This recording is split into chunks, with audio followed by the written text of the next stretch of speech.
There you go. Yay! Hello, welcome. So I've got a bit of a confession to make straight out the bat, that I've had a few people offer me things to unpack, and I've spent the last hour and a half trying to find them in my DMs, but I can't find any of them. So I'm working a bit blind from the start, and I'm hoping that people will offer any topics that they want unpacking today, or anything that they can say as content, and we can just have a little discussion about. Can just give that to the stream so that we can start off with something. I think that one of them was something about looking after yourself and caregiving if you're on your own, with yourself being the little. So I might start off with that. And there was another one that I just can't think what it was. So anyway, welcome everyone. Let us know in the live chat, or if, oh, there it is. If you don't want to go into the live chat where it sort of stores it, you can go into my DMs on Instagram, and I'll get it right this time because I've been giving it out wrong. I'm Gemini Rebel, not Rebel Gemini. Gemini Rebel on Instagram if you want to DM me. So let me put that's on vibrate. So if you don't want to put it in the chat at the thing, hey Shy, welcome, hello. Just let me know what you want to unpack and talk about. But I'm going to start with, and welcome Papa. Hey, he's just going to be chilling out. He's here to answer questions too. So if you want to ask Papa anything, just pop it in the thing, or DM me as well. I can go to my DMs to find out questions for Papa as well.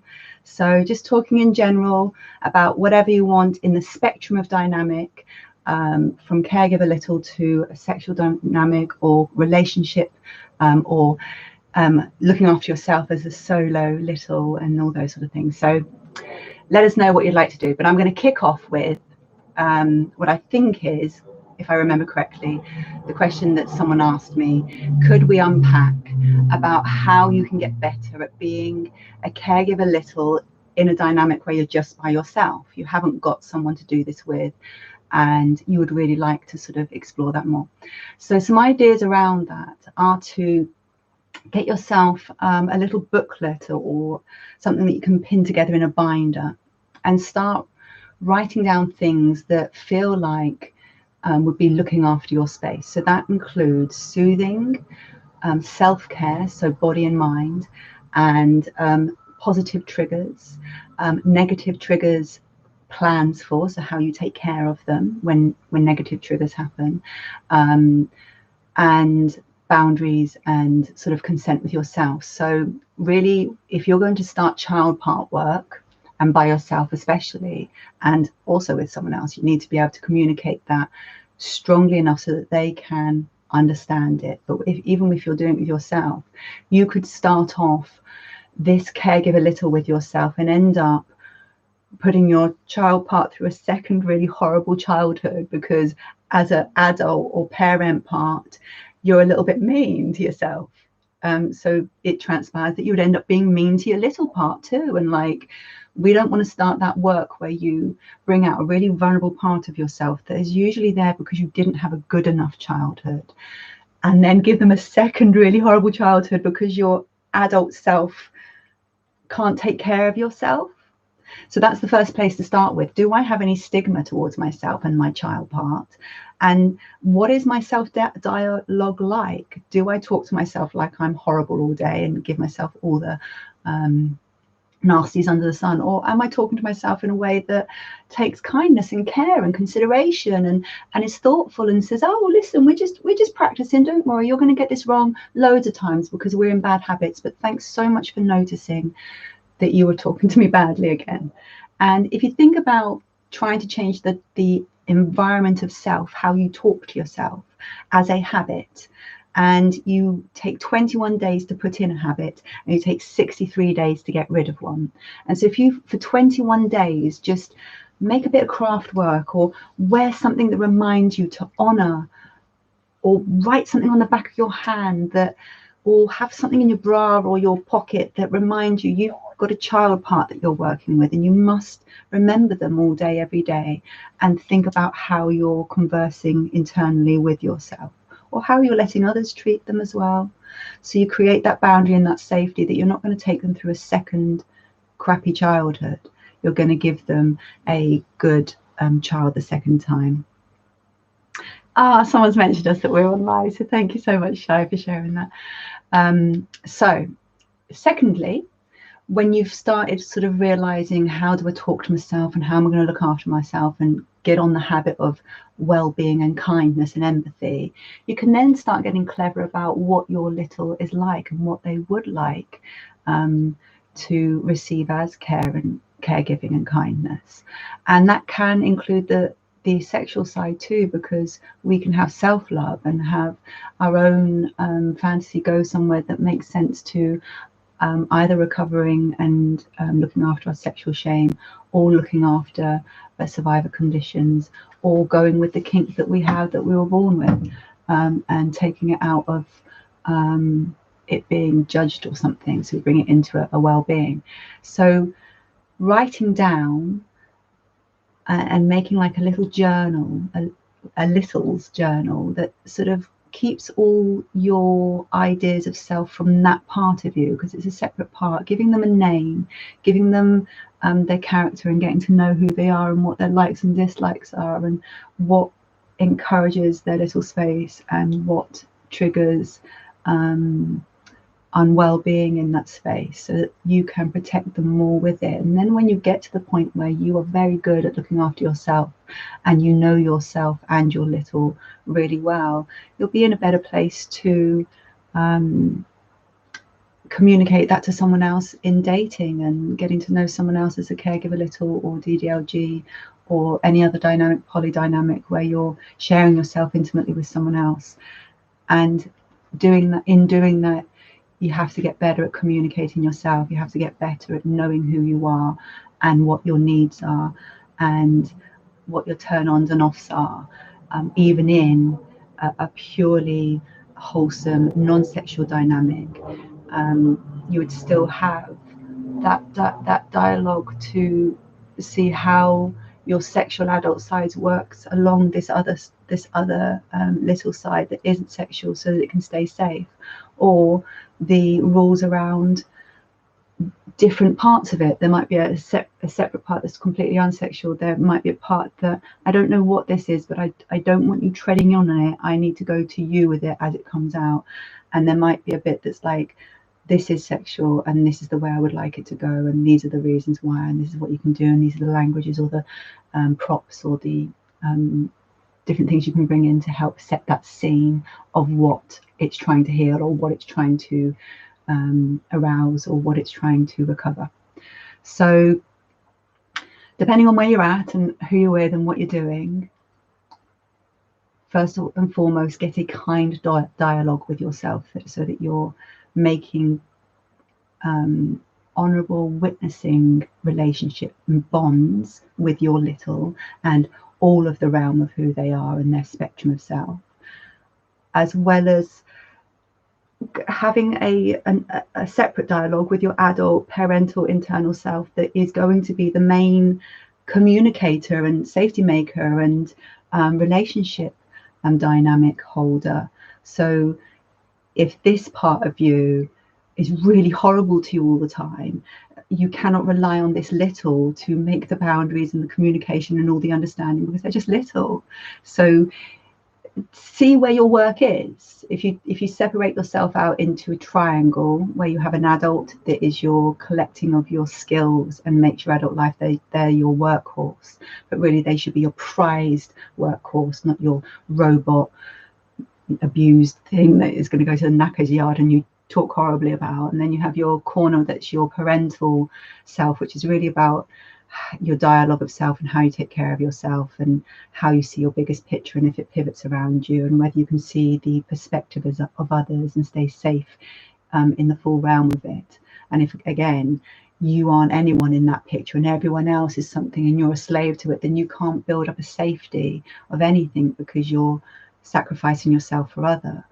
And then obviously the child part, which is your body, your human rights, your right to play, rest, love, and give and care and say no and yes and all those other things. So if you have this triangle of self that is really witnessed and talked to, hey Leanna, welcome, then you're more able to look after this little side and make plans for them and do things that you can do for them, and you could get someone else to do them for you, but you can do them for yourself the best. And then when you do get an other, you're more able to communicate that and say, these are the things that I've made so far, and this is how I would like to show you how to, you know, be part of it or whatever. So hopefully that gives a little bit of a start into how you begin a self relationship. But if anyone wants to go a bit deep on that, just let me know. And if anyone wants to change the subject, just give me a DM or a thing in the live chat. So what else have you got to talk about? I don't know. We've been really busy this week, so I haven't prepared all that well, and I just can't find the questions. A couple of people sent them in, and I've learnt my lesson. So from now on, I'm going to get a little booklet that whenever I have someone send something to me, I'm going to write it in there. So I've got it in pen and paper form so that I don't do this again. But you see, I think in the messaging, it just disappears. So you can be, and I'm dyslexic in reading to comprehend. So I can read and read and read and just not see what it is I'm reading. And it can be right there. I can have gone over it a million times and just not seen it. So it's just me. I'm sorry. But I should have prepared a bit better and had a little write down and thought on that. I am a bit rubbish at that. I should have done something to prevent that. But you know, we're going through something. I'm not my best at the moment, so we're just faking till we're making at the moment, and we're picking up our passions again and saying, you know, before everything happened, we were really passionate about this, and we really want to sort of try and get back into life and into the things that we were really, you know, that meant a lot to us. So that's why we're here. But I have learnt my lesson. I'm going to get a little pad. So it'll be done next time. Anyone that wants to put in a topic or content idea for unpacking, I will not let you down another time. I promise. So yeah, have you got any topics, Papa? No. You got no? Nothing. You got nothing going on? No. Nothing to offer? I'm waiting for your my input. Yeah. Oh, we might end up having a story time, if nothing else. We haven't had our story time today. No. Because we got busy with other things. We went out for a rolling stroll, which is always nice in the lovely weather. We thought, well, it's so nice outside, we should really try and take advantage. Yeah, and picked all those apples. Yeah, there's a lot of fruit on the journey around the walks that we do, pears and apples and plums, green gages.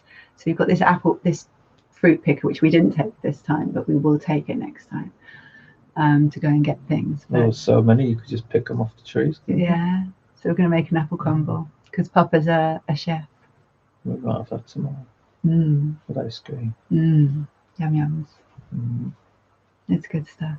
Yeah. Maybe everyone's busy today. Yeah, it's a Saturday, you know. Saturday is a golden day for most people, especially Saturday evening. So to ask them to give it up to come and be part of this is a bit much. But they might looking on it on another occasion to see what the content was about and be able to fast forward the boring bits. But I think in the moment at the moment, because we've all been locked in so much, it's hard to get out, and also because there's so much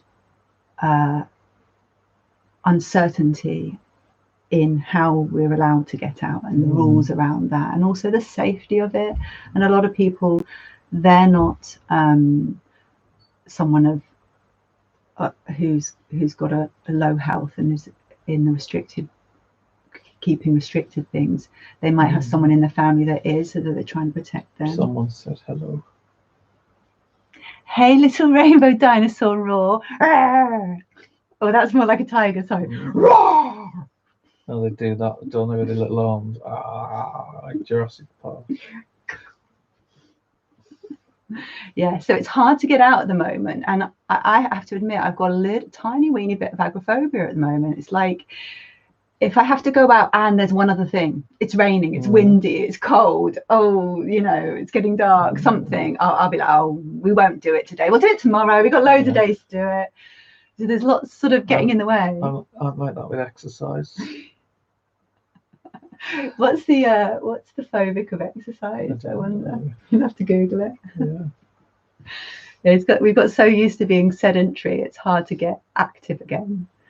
But just, even if you just try, you just say, I'm going to try, and like, even if it's just you, because a trip around the block. Exactly. We went out for a roll and stroll around the block, and like our spare room, the bed goes up and it becomes a little yoga studio.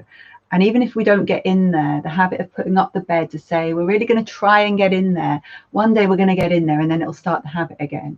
But you have to be kind to yourself when it's been unusual circumstances, because your body isn't really real. It's in its like get ready mode, it's in its startle mode, it's in its panic mode and anxiety, and it's not functioning like a true human being, like your truest self. It's a little bit hunkering down and like trying to be safe really, and staying in, and like not getting exercise, and like trying to just be safe is one of those things. And I think if we all accept that our safe body that's just getting through this moment looks like this, and our muscle memory will remember all the things it used to like doing when it felt like getting out and felt like free and felt like it wasn't scared of anything, all of that will come back when that feeling of not being scared leaves. At the moment, we just got to accept that at the moment it feels a bit scared and it feels a bit agoraphobic and it feels a bit risky. And we've got to buy into and invest in nesting and making that the great thing, and carpet picnics and doing what we can in and around what feels safe in our own boundaries, because everyone's is different. Everyone's lifestyle and their home life is different, and who's in the home life is different. And there's so many people who are vulnerable as well as themselves. So everyone's got to make their own safety decisions. But yeah, it's it's a real like. Maybe we'll go in the garden tomorrow. Yeah, because Bailey did all the grass and the things, and it does look like it needs a bit of deading. And gardening, getting back to nature, it really like. Do the courtyard. Yeah. Tidy it all up. Yeah. We'll be shutting the court. Well, we don't like take everything in, but all the perishables, all the like little night lights and everything. Once it starts getting frosty, you've got to put them to bed for the winter. But it's really nice, like every spring, beginning of summer, to get them all out and polish them all up, and then the evening garden's back again. Yeah. It's nice. We haven't spent a lot of time out there this time, have we? No, it's not been too hot or too wet. We've been hunkering down, so we've been hibernating. We've been in right hibernation. We've hibernated right through summer as well. Yeah, it's been hard. This year's been hard, but we're gradually getting ourselves back out, back up, back in, back on. Yeah. We're getting there. Yeah. Recovering. So anyone want to like, we're just sat here like passing the time, chatting, gas bagging. No one's got anything to say. Anyone who tunes in later or is tuning even in now is probably thinking, oh God, this is a yawn session. So you just let us know if there's anything that you'd like to talk about, because there's lots out there. There's lots of things, lots of people, lots of dynamics, lots of different things that are in people's lives that they're just needing to unpack. And it doesn't have to be about, it can be about anything. There is no boundaries to what we're talking about. This is just a live, safe, open session that is somewhat therapeutic, if we can make it. Hey, darling. Hello.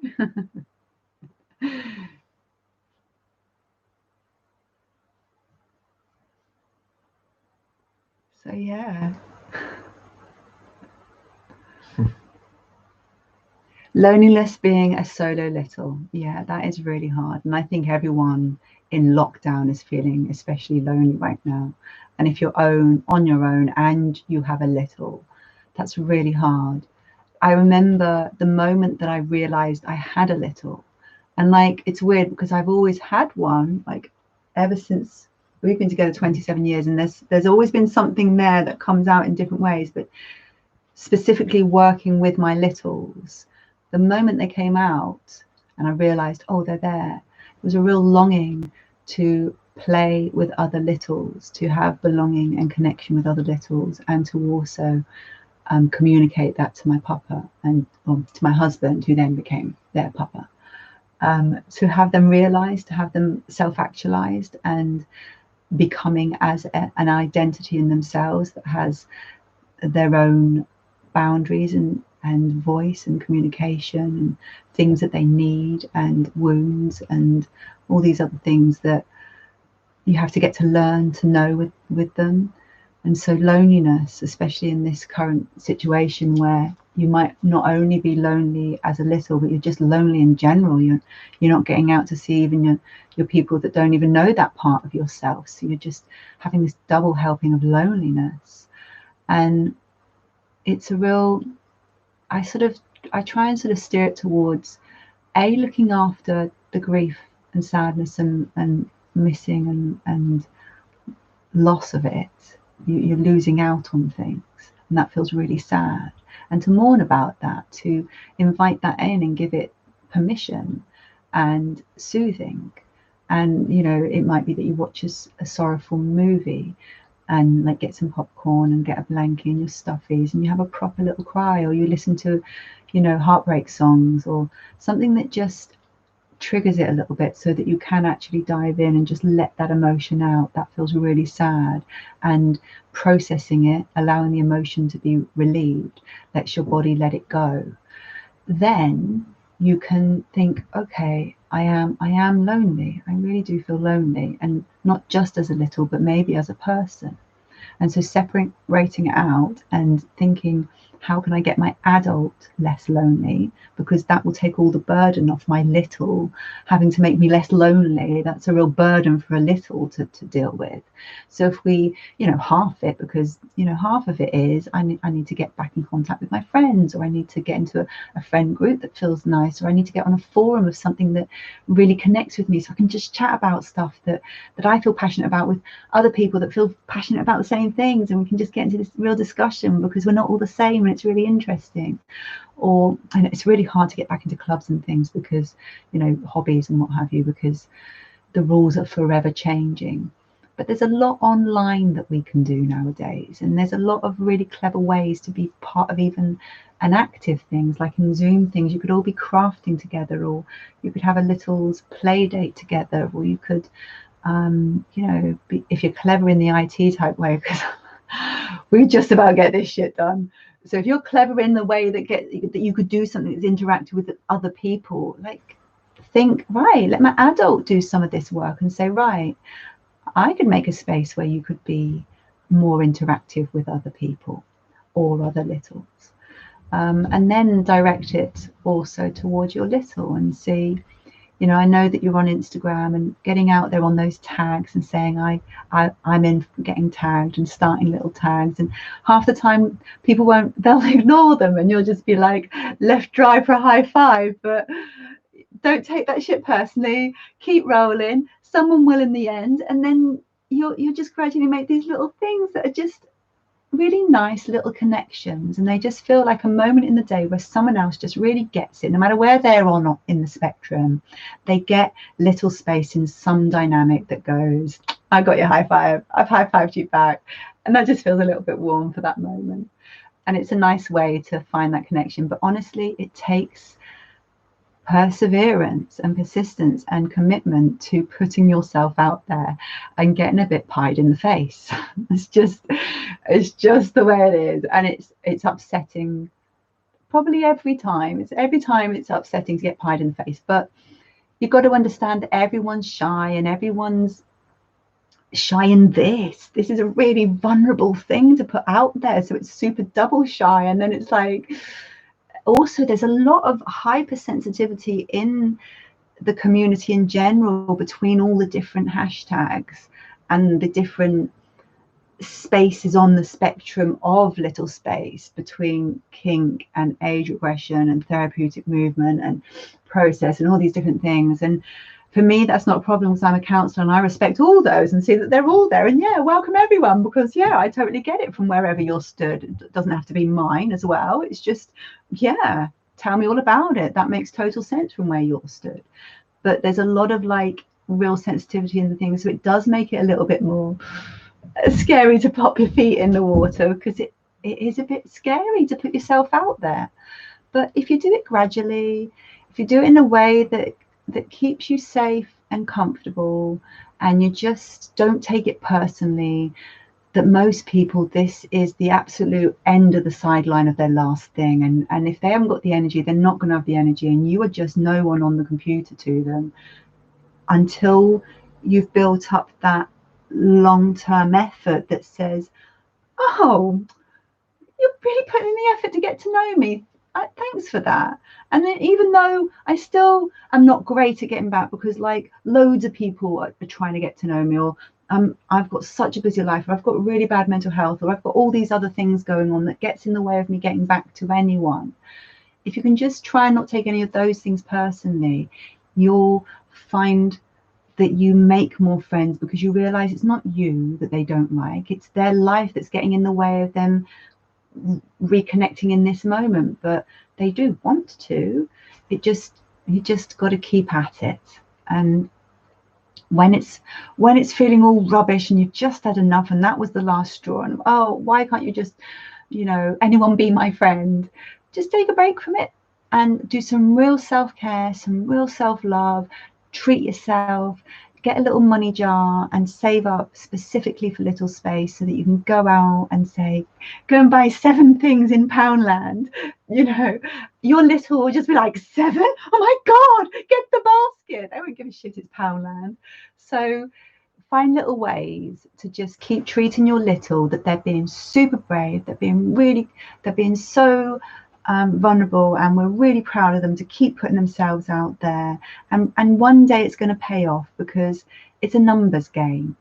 And it's also a luck thing too, because you could meet your very best friend at the wrong moment, and it's not until 11 months later that you reconnect, because that thing that was going on that stopped you from really hearing this thing is like, oh hey, you're still there, and oh yeah, that was funny, that thing we did, and then this thing happened, and that you can just get it going again. So I don't know, keep trying is what I'm saying, and it will pay off in little ways, but also do at least the equal amount of effort and investment internally. Don't gift yourself to everyone else. Like when I'm giving a parcel out, I always put something in that hurts a little bit, that hurts me a little bit. It's like, do I really want to give this? Yes, give it, because we want someone to feel really special. So, but I wouldn't like hurt myself all the time and let everyone have all my things and not go and say, oh no, that's my favorite thing. Don't put that in the box. So you've got to gift yourself without sacrificing yourself. And if you find yourself gifting yourself a bit too much, or gifting yourself in ways that haven't been held kindly, or received kindly, or kept preciously, hold yourself away for a bit, invest all that into you, gift yourself, get your bank full and feeling loved, and feeling like, yeah, I'm really valid, and other people's ability in this moment right now to validate that validness isn't about me, and it's not even really about them. They're just having a life, and it's getting in the way of them being themselves. And then you can come back a little bit refreshed, feeling like, yay, I'm here again, and start another round of it. Start another round of like, hi everyone, I like your shoes, drink check, stuffy check, whatever. I'm out here doing stuff, feeling shy, it's hard. Anyone else find it hard? Who finds it hard? Check, make something up, and then someone will go, oh my God, yeah.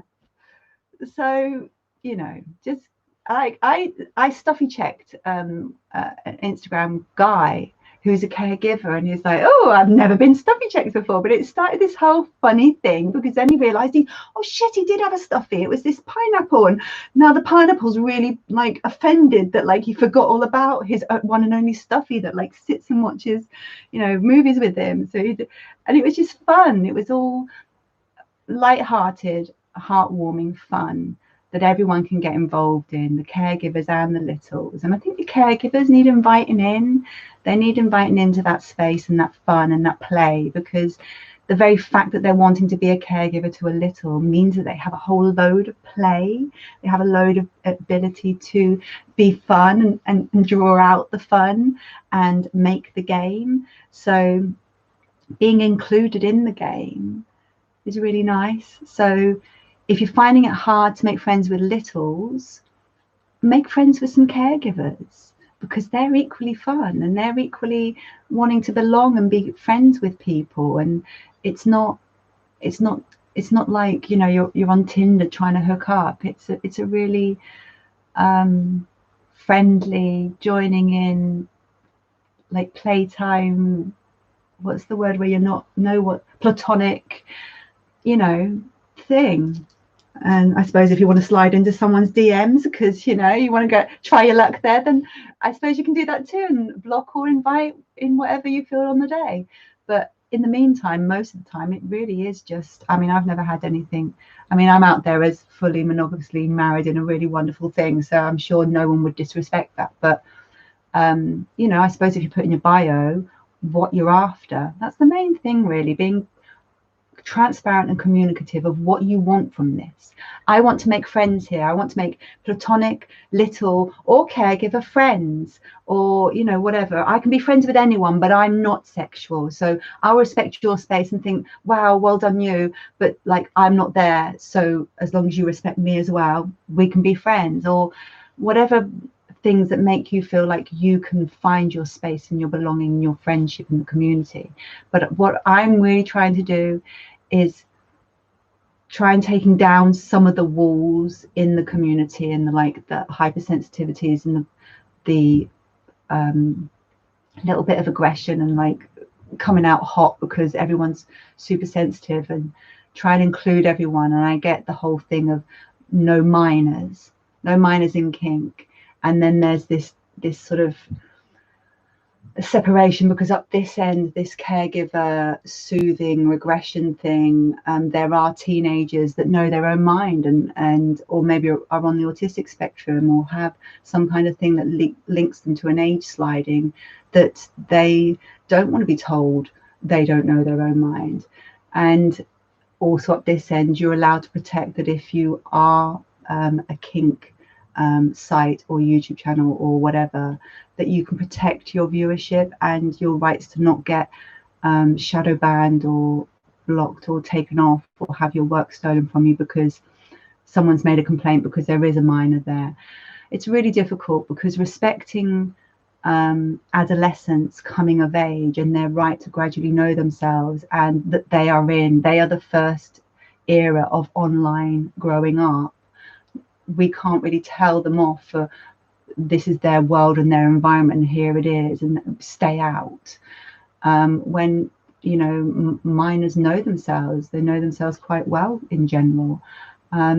So everyone has the right to protection and to have those boundaries, but also be heard from their own perspective. So I'm trying to make it a little bit more inclusive without making anyone unsafe. And obviously the main part of that is minors. But I think respecting them and saying we respect you and your thoughts and your views, but you can't be here, and thanks very much for respecting me, and in a couple of years we'll see you there maybe. That allows everyone to feel it in a more kind space, that empathic space that says we get you and we respect you, and we're not like acting like you're you know horrible to be here. We're just trying to protect you and us. And then they can find their way in the years to come as they gradually find themselves and unfold and blossom into their self-actualization. But I think I don't know, I think everyone just needs to be a tiny bit more kind and a tiny bit more understanding, and a little bit more inclusive in ways that they can be firm with boundaries, but you can still be kind and inclusive and like direct someone into a space that would be more relevant to them or whatever, or just say, yeah, be here. Well, not minors, but other people on the spectrum. Yeah, be here, but just remember I'm this, so don't be offended by the fact that you've come to my space. This is my space. If you want to visit it, then please visit it with respect for what I'm making here. If you want to be offended by it, please don't come. Don't come to my space and be offended by it. Leave my space and don't have that in your life. So I don't know. It's all a bit hairy scary, but try and have a really big talk with your adult part. Get all your triggers and understanding and communication and safety boundaries in place, knowing what you need as a body and a little. Have a dialogue with your little on what extra things that they can, extra relevant ideas and advice and insights that your little has in terms of safety and needs and communication. And then just try and honor yourself and gift it as often as you can without depleting yourself, and taking regular self-care breaks so that you can, you know, maintain your ability to put yourself out there without burnout. Basically, don't get anywhere near burnout. Get tiny weeny bit frazzled on the edges and think, well, I'll take a break from this. Just warmed up. Yeah, just get warmed up. And every time you get a little bit, not sweating, but just a little bit glowing, take a break, have a cup of tea, go and have a story time, maybe go off for the whole evening, start again the next day, fresh faced, cleanly showered, or new fresh jammies on, whatever. Why don't you finish your show today with a story? The last part. For us today? Yeah. That's a good idea, Papa. Would everyone like that? Let me just quickly read this. Yes, kindness is important. Yes, it totally is. Kindness to yourself first. If you're kind to yourself, that's the first boundary, because you won't take no, I'm kind to myself, so I don't take that behavior, or you're not allowed to do that, or I'm just going to leave, or whatever. And I'm allowed kindness. If I'm kind, then I know that I deserve kindness. Then you gift kindness easier, because you have those boundaries and you're able to say, well, I know what feels like kind to me, but I don't know what feels like kind to you. How can I be helpful in this moment? What feels loving to you? What would be the kindest thing to do right now for you? So that you check in with someone else before you waste your energy on doing something that could be actually like unhelpful, accidentally, you're not meaning to. But I've had plenty of times where I thought, oh, please stop helping me. You're making it worse. And they're just doing the level best to love on me, but like, oh, please, not like that.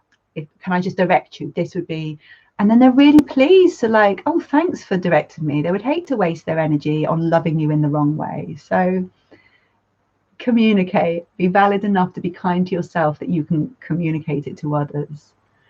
Kindness is very important. I'm my worst critic all the time.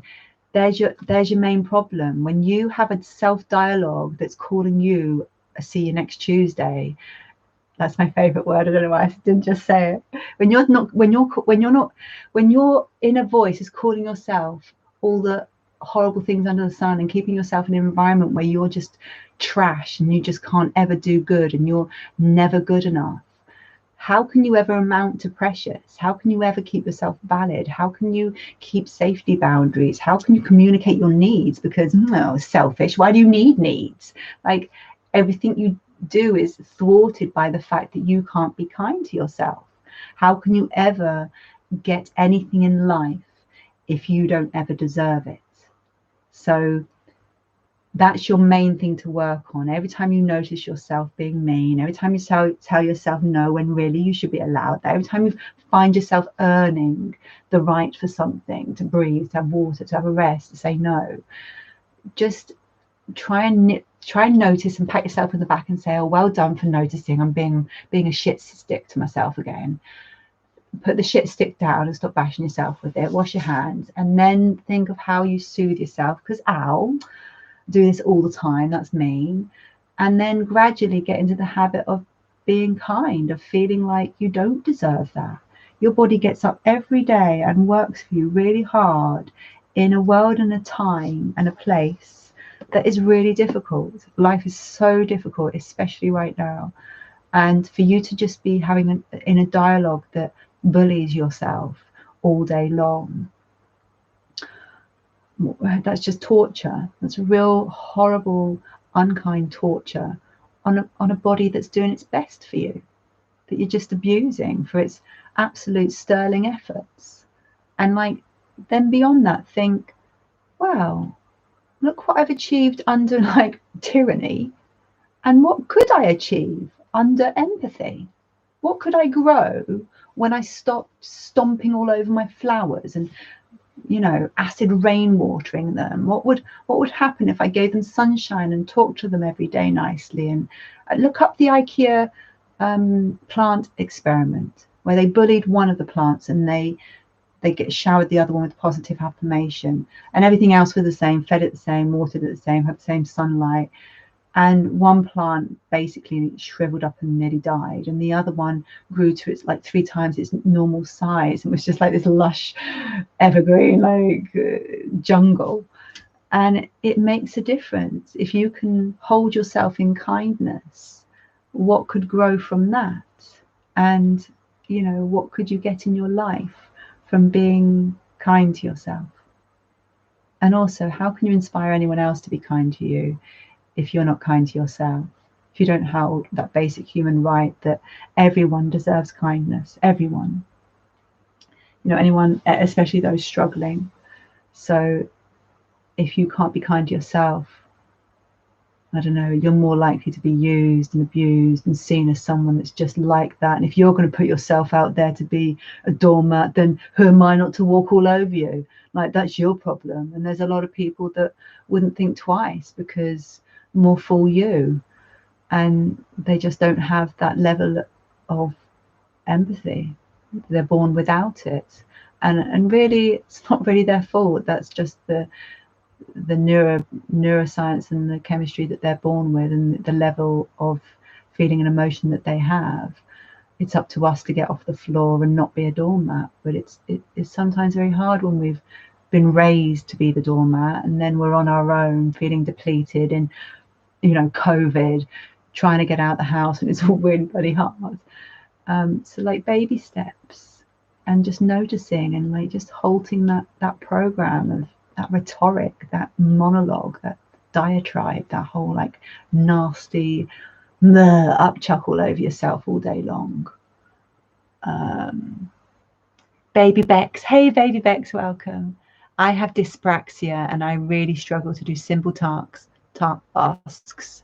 and I shame myself a lot because no one ever taught me how to live with my dyspraxia. Lion is saying, Baby Bex, I have dyspraxia as well. I don't know anyone else with it, so hi.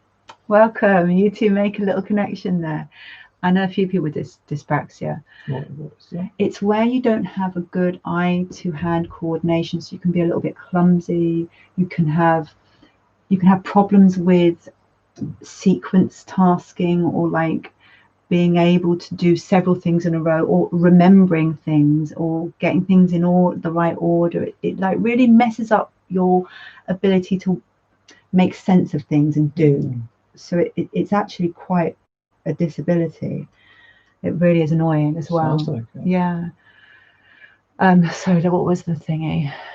So you shame yourself. Yeah. So I think the way to begin this is to say, would you like with any other person, let alone any other child, and that's what we're dealing with, we're dealing with littles, would you shame any other person with something they were born with? Would you like put them through that? No, you wouldn't talk to anyone else like this, especially not a child. So why is it okay to speak to yourself like that? And number 2, why is it your burden, your shame, your judgment that you didn't get a good enough childhood? You weren't raised with the tools to live with your dyspraxia, or be kind to it even. Like, you can't get good with your dyspraxia until you can be kind to it. So if you've been raised to be just stupid and silly and stop it and shut up and be small and hold it in and how rubbish you are, then you couldn't ever get to a safe space where you could learn skills, because that takes safety. You can't learn in unsafety. You're in unsafety, you're an unsafe animal looking for safety. That's it. You're not learning. So you have to get safe first and then gift yourself that space to learn. But you've also got to realize that in adulthood it's much harder to learn. So you've got to lower your expectations of how much you can learn at this point, and also gift it more rights to learn in difficulty. It finds it difficult to learn now. Let's hedge our bets. Let's weigh it in the right direction.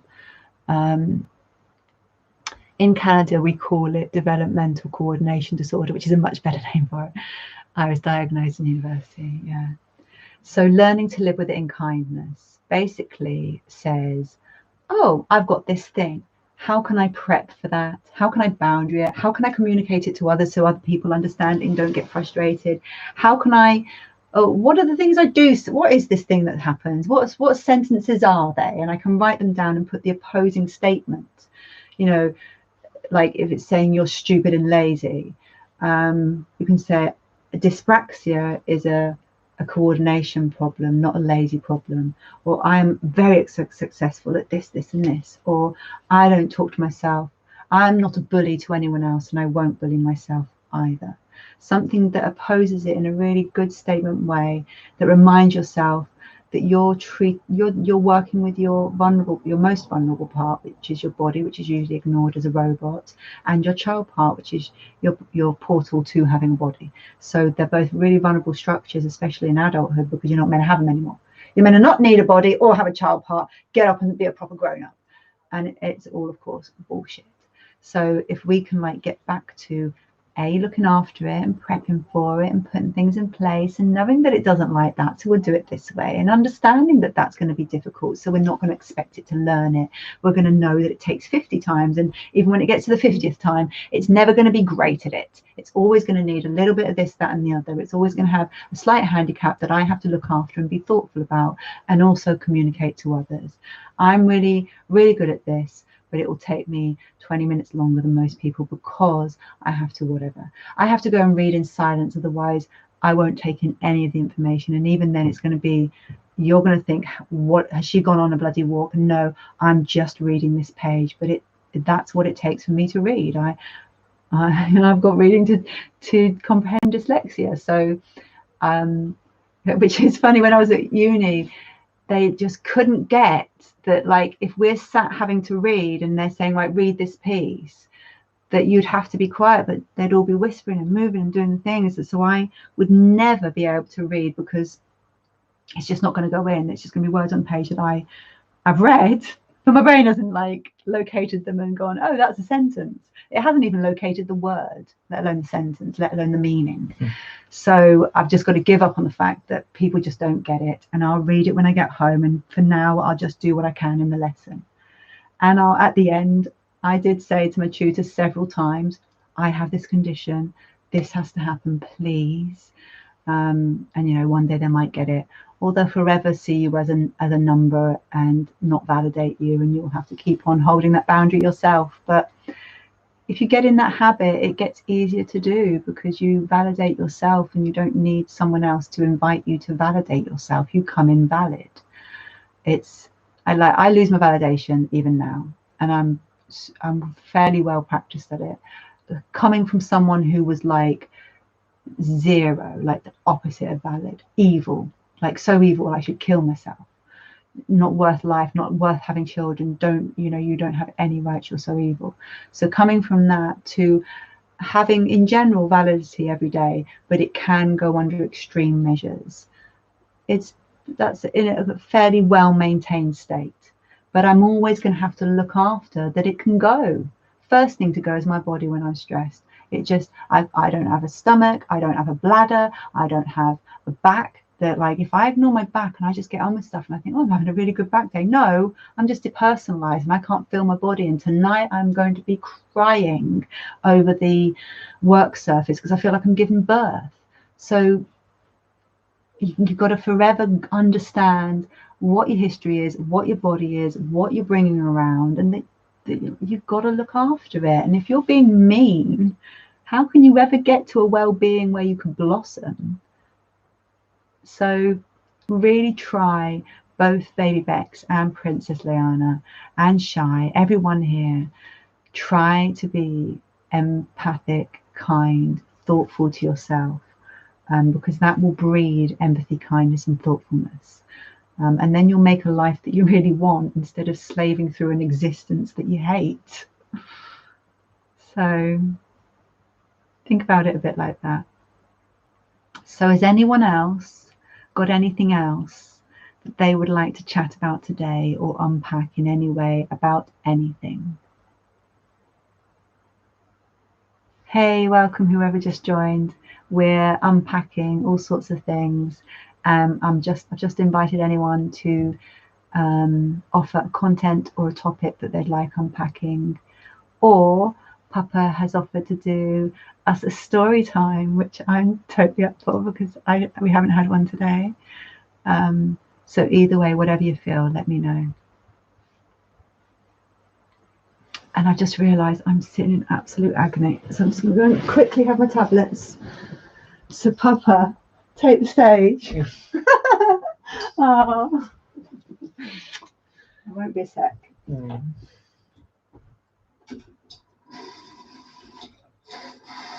Have you run out? What time do you run out? I ran out at 7. I should have taken them before. What are you like? Anyway.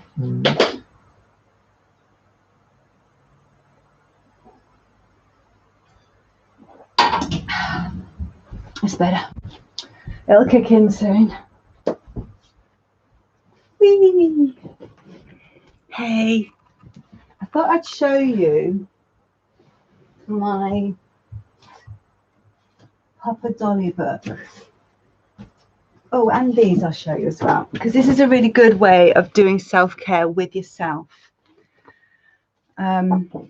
These reward charts where you, that's better, where you put what you're working on, the days of the week, and then you put a marker in, and you do however many stars to get rewards throughout the month that make sense to your child part. And it holds you accountable for looking after yourself and being kind to yourself. And on one of them it might say, a kindness to self, or a self-soothing, or a self-care, or whatever. So you gradually get it into the habit of, I'm working on this, I need this more in my life, and I need to stop blocking it. So how can I bring it in? And then I also this is right at the beginning. So this is right at the beginning when we're starting to contract about what this is and what this space is and how you can help with it. And so on the first page there's this, it's a little bottle, and you can go up the thing, and when you get to the top you get a reward. And rules, so things that, the rules really are more things that make you feel like you're being caregiver and I'm being little. So no wandering off when we're out, holding hands when we're crossing the road, sweeties aren't food, which I'm really naughty about. I turned 40, okay. I used to be really like, especially when I was pregnant, I was like militant. I was so like, I didn't even eat sugar for the whole 10 months. I was so like, my body's a temple, I'm growing a baby, my baby's a precious thing. But then when I turned 40, I just thought, fuck it, if I want sweets for breakfast, I'm gonna have them. And I got really naughty. But I'm now 43 and a bit, and I'm just at like 3 years of being really naughty with sugar. I'm like, I probably should be a bit better with all this. So I'm doing better with it. And like lots of little things, drink water. Just think, the rules are more like self-care. How can I make myself feel cared for? And using the, like, you don't have a papa or a mummy to hold your hand, but using the crossing and waiting for the crossing, that'd be a way of like implementing it. And just like, I don't know, little things that place in that, get a water bottle and say, I've got to drink all that water all day. This is my getting hydration thing, and I'm going to do the whole bottle. And if I get the whole bottle, I get a lollipop at the end, and have a jar full of sweets that are just for prizes. They're your very special sweets that you're not allowed unless you're prizing yourself. Or so you find ways to like do it. Then there's a rewards like things, so like the good girl chart, having Papa and Dolly time, having kisses and cuddles and sitting and watching a film, going for a walk. We used to call the wheelchair the buggy, but actually now I've got a rolling stroller. I've got my own little, what's it called? Scooter. My scooter. I've got a like scooter. It's got all like ribbons and stuff. It's really cool. Every time I see some other person in a scooter, they're always like, I want one like that. God, your scooter's really cool. I get like super scooter envy, and I'm like, I know, I've pom-pommed it. So if you've got a scooter or whatever, you've got some mobility issues, make them cute, like prettify it up and make it feel like, yay, I'm going out on my scooter instead of, oh, I can't walk properly. Or, you know, if you really want to like be felt like baby, use a wheelchair one time, so you can just feel like someone's taking you out on a baby stroll, and no one knows. You could have just hurt your knee for a bit, and they don't have to know. And whose business is it anyway if you want to go and get pushed out? But it's not. It is like one day we would love to get a buggy, like a purpose adult buggy where it's got suspension, because both the scooter and the wheelchairs are actually still quite hard on your spine. And it puts me off going long distances because the jolting like hurts, and it stresses my spine out and makes my incontinence worse, and that gives me flare-ups and stuff. So it's not perfect, but one day we might get an actual proper buggy that's like suspended, and you've got like cushion, and it's like super comfy, and then I'm like, yay, let's go. But we'll see. So just think about what feels like prizes. Going to charity shops and picking out cute things. Going to the beach and finding things on the shore and getting ice cream and a fish and chips. Going to the playground, doing colouring in, having a story time. Think about what feels like, you know, special treats for you or your child part. And then there's a Dolly likes it when. So this is sort of positive triggers. So I like it when my papa calls me by a cute name. So call me Dolly Daydream, or Baby Girl, or Little Dolly, or Babylicious, or Baby Cakes, or just all these, or Baby something, whatever.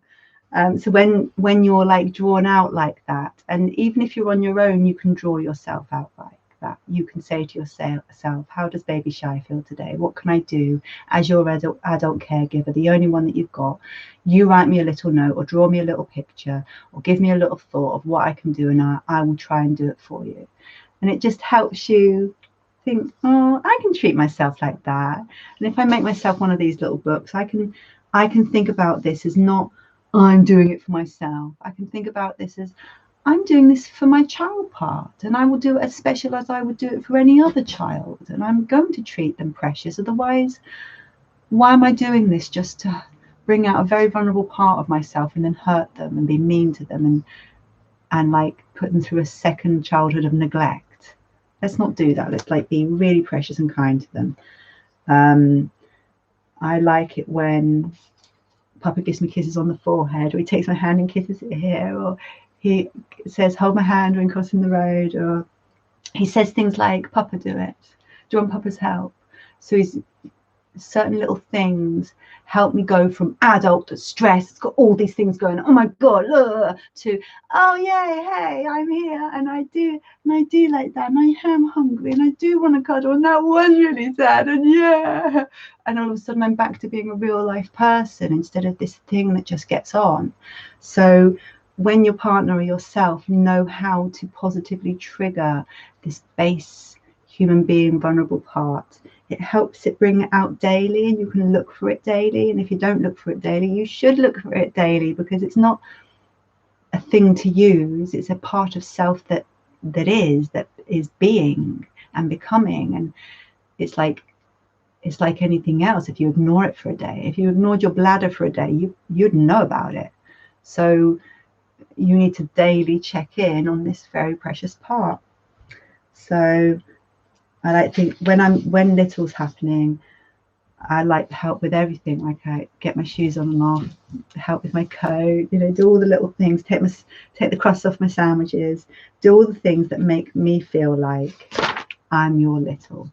And my Papa is really good at all that because we've already had children, and I always used to envy how playful and silly and able he was at bringing out their fun, whereas I was like thinking about, you know, the upbringing and the rules and the safety and the like being a good mama.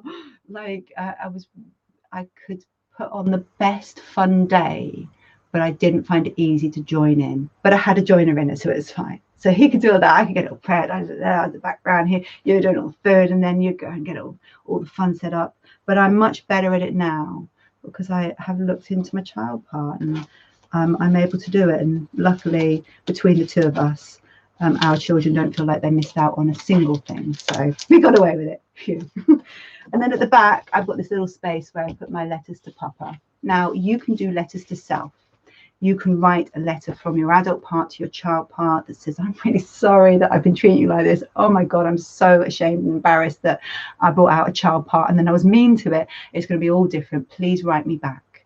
And then your child part can write them a letter with a picture that says, it's okay, everyone's rubbish at first, and don't worry, and these are things I like, and this is what I don't like, and please don't ever do this again, because that was really sore. And then you get this dialogue that just feels like it's a real thing rather than a game or some kind of, I don't know, thing pop on and off like an outfit. It then becomes a real life internal structure that you take care of and that grows into something you can rely on and that relies on you. Because when you abuse and use yourself, that part that you're abusing and using gets angry, like gets frustrated, gets a bit more like, who do you think I am and what do you think my role is here? And it gets less available to you, and when it does come out, it comes out malfunctioning, and you get into a more and more dysfunctional relationship with yourself, and then you wonder why. But like when you look at it closely, when you unpack it, you think, oh, I have been really mean actually, or I have like totally encouraged all this out and then was a total twat to it. Like what else could I expect in those kind of environments or atmospheres? So I just like talked a million miles about, oh, what are we on? Oh, we're at an hour. Oh, that's not bad. There's some content. I hope that there was something gleanable from here. Okay, so has anyone got any further topics or content or feedback or anything that they would like to add at this moment? And if not, would anyone like to sit in for a live story time with Papa? We've got a book ready, which we didn't quite get to today, and I've really missed out on it. And if you don't, we'll do it by ourselves and I'll put it in the video afterwards. So let me know, everyone.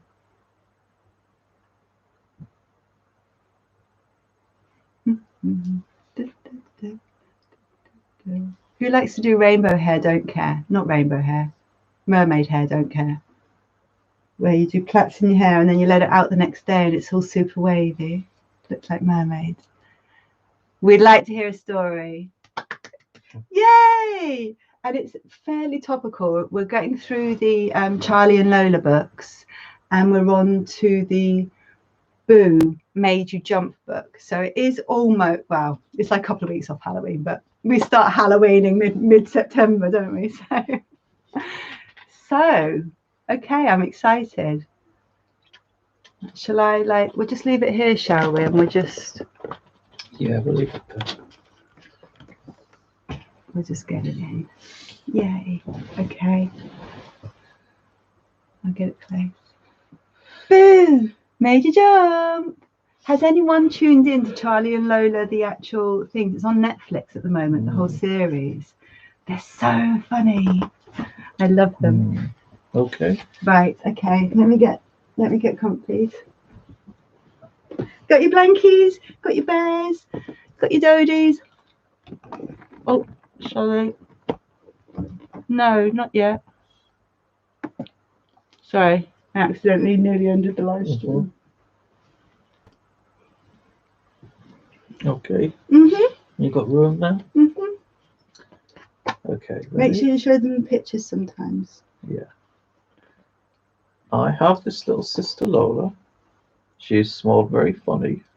I am always making her jump. He's got a spider on a stick. I don't like when people make me jump. Oh, you That is wouldn't, a super massive hairy spider too. you wouldn't like that. No, jumping is bad for me. But she can never make me jump. He's Lola says, but I really want to make you jump, Charlie. And I say, okay, Lola, but that will never happen. got green top with green arms on Mm. today. In the park, Lola and Lotta scream, boo! Lola says, you jumped, Charlie, I saw you. And I say, don't be silly, Lola, you'll never make me jump. He rolled his eyes. He rolled his eyes at her. Later, Lola and Lotta try to scare me and Marv while we watch TV. Ooh, ah. So I say, hi, Lola. And Marv says, hi, Lotta. Very scary. They've got bed sheets on and they're being ghosty boos. That night, Lola says, I'm going to tell you a really scary story about a terribly, terribly, very old castle full of icky, sticky spiders. They all sleep in the They're same having a room. sleepover, I think. But Charlie and Lola sleep in the same room. So I say, oh, this story won't make anyone jump. But Lola says, yes, it will, Charlie. Yes, it will. Once upon a time, there were two boys and two not so biggish small girls, and they were lost. They were so lost that they went up to a spooky castle to ask the way. Spooky castle. Spooky. They opened the door of the scary castle and went up the creaky stairs. Then Great. Lotta asks, do we have to go up there? Yes, says Lola, that's what you do in scary stories. As they followed the biggest boy up the creaky stairs, they heard, a ghost, shouts Marv. I'm not scared, says Lotta. I'm not, says Charlie. Anyway, at the very, very top of the stairs, says Lola, there was another great big enormous door. And as the boy, who looked a bit like Charlie, turned the handle, the ghostly sound gets louder and louder. And do you know who it was? Asked Lola. Golf? It was Twinkle, Mrs. Elmore's kitten from next door. Oh, it's a tiny, weeny little tat. Yeah. Oh, Lola, I say, how is a little furry animal going to make anyone jump? But just then, What? I shout, Sizzles, you made me jump. Says Lola. Now I know how to make you jump, Charlie. The dogs jumped on him. Do you know why they call him Sizzles? Because he's a sausage dog. That's a good idea. And sausages sizzle in the... That's a really clever... That's a funny name. Sizzles. Boo! Boo! Ready? Boo! Can you remember that Halloween party that we went to? That was a dress-up. It was a dress-up Halloween, and Papa went. That was our party. And do you know what he dressed up as? Himself, and he wrote "boo" on his hand. Yeah, it was a spooky hand. It was a spooky hand. Yeah. And that was our own party. Can you remember that space party that we had, where we all had tinfoil hats. Tinfoil hats. It was really fun. Yeah. Right. Okay. Okay. Is that the end of that story now? Yeah, I think that's done for now. That's all the end of the thing now. Yeah. Okay, guys. People are not very chatty today. Everyone's feeling a bit shy, or maybe they're not ready to share. Thanks for joining in, everyone. And I'm so sorry again for being super rubbish with the offerings. It takes a lot for someone to send me, oh, this, could you unpack this? And I feel absolutely like I've really dropped a ball there, and I feel really ashamed of myself, but I'm not ever going to do it again. I absolutely promise. I make a vow that is never going to happen again. So in future, if anyone wants to bring a topic for this session, then just send me a DM, and the moment it comes in, I'm going to put it into my notebook. Yeah, write it down. Yeah. So next time I'm going to have a full thing of stuff. Yes, be kind to myself. I forgive myself. Thank you for letting me.